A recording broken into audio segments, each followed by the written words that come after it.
Vamos a ver ahora en esta sección, antes de entrar en el tema, cuando leemos en el capítulo, como hemos leído en la sección anterior, en el capítulo 3 del libro de Éxodo, que comienza en el versículo 1, que dice: apacentando Moisés las ovejas de Jetro, su suegro, sacerdote de Madián. ¿Cómo se encuentra Moisés en esta situación que está apacentando las ovejas del Jetro de su suegro cuando recibe ese llamamiento de Dios para la misión de rescatar del cautiverio, ser el líder que rescata, porque realmente Dios lo hace, ser el hombre de por medio,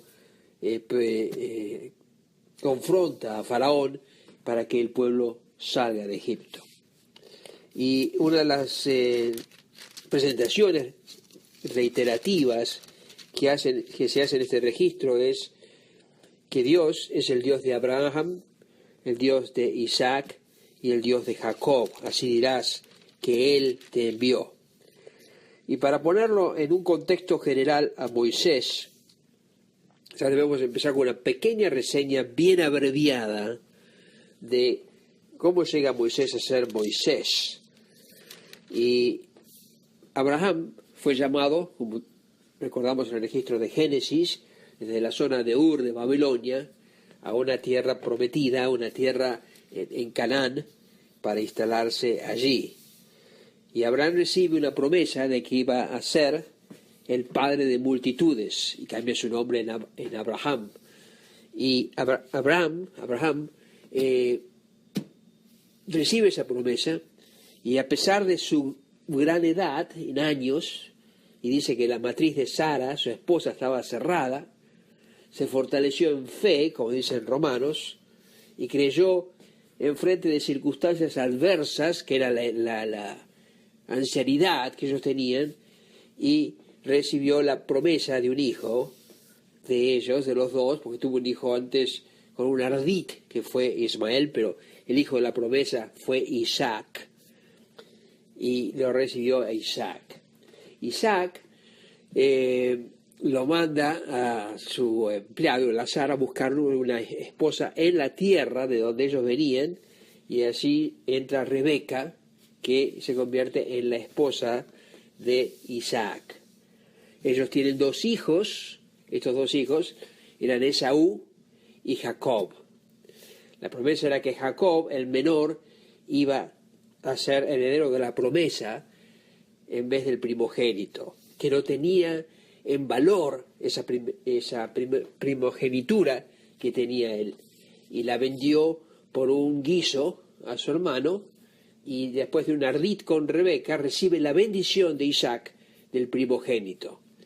Esto, por supuesto, genera una contienda entre los dos hermanos, y Rebeca lo manda a la tierra de donde ella venía, a su hermano Labán, o sea, el tío de Jacob. Se enamora de una de las hijas de este Labán, llamada Raquel, y trabaja 7 años por ella. Y Labán, bien pícaro como era, en vez de darle la mujer que él deseaba, le da la mujer, la mayor, que se llamaba Lía. Trabaja 7 años más por Raquel, y tiene su familia, Lía, Raquel, y las dos esclavas de las mismas, la esclava de Lía, una tal Silpa, y la esclava o la sirvienta de Raquel, una tal Bilha. Y van todos de vuelta a la tierra prometida, y de estas 4 personas vienen la descendencia de las 12 tribus de Israel.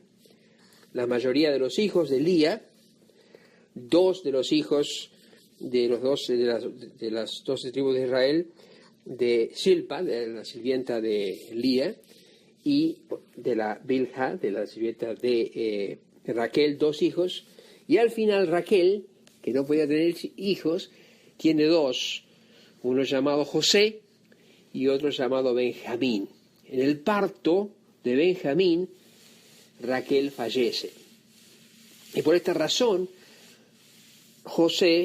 Jacob, a quien Dios le cambia el nombre de Jacob a Israel, Israel, por eso son las 12 tribus de Israel, de Jacob,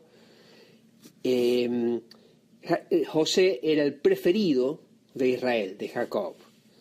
Y esto provocó un cierto recelo con el resto de los hermanos.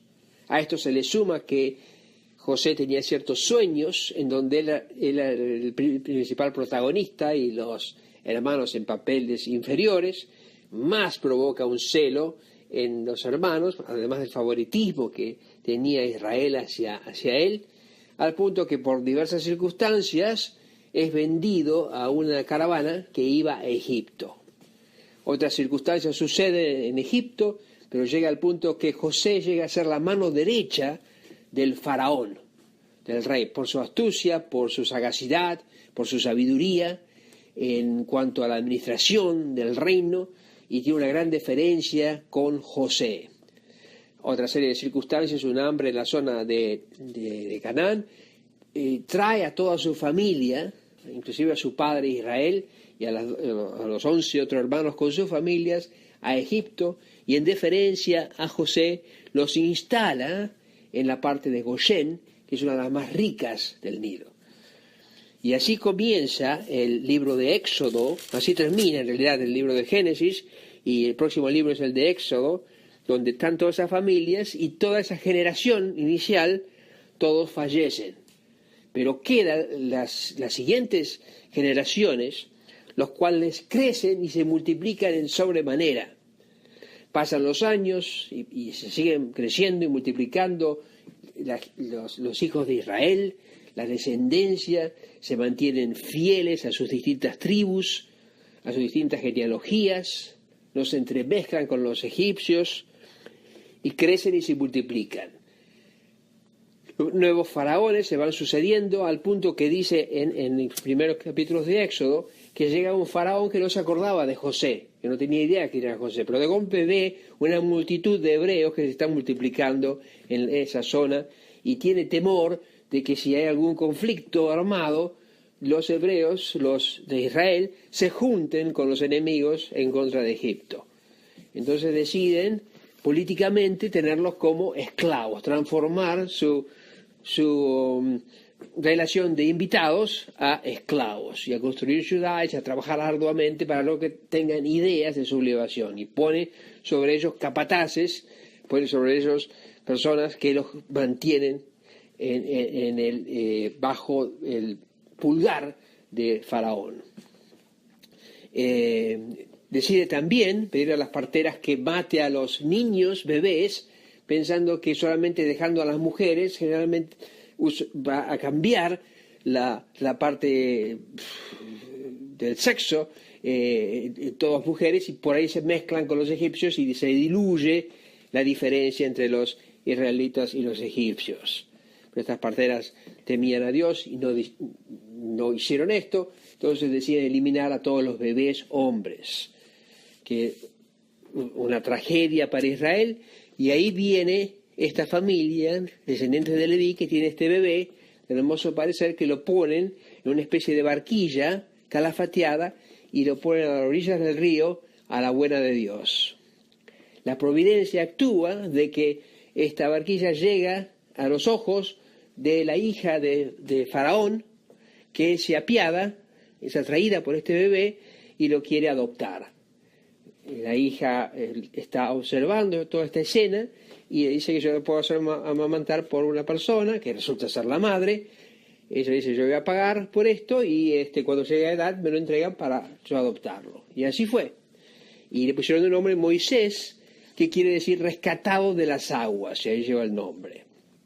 Moisés crece y de alguna forma se da cuenta que es un hebreo, ¿no? Vaya a saber cómo, por la fisonomía, porque le contó su historia, preguntó por qué me llamo sacado de las aguas, vaya a saber cómo, se da cuenta que es un hebreo.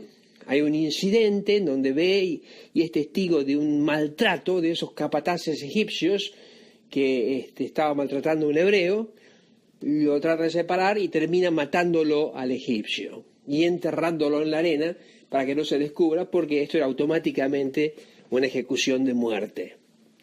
Pensó que estaba todo oculto. En otra situación está separando a dos hebreos Todo esto está en el primer y segundo capítulo de Éxodo, se da cuenta que uno de estos hebreos le dice: ¿quién sos vos para ser juez entre nosotros? ¿Querés matarme como mataste a ese egipcio? Y se da cuenta que su secreto había sido descubierto y inmediatamente se va lo más lejos posible para evitar que sea ejecutado. Y huye a una tierra lejana de Madián.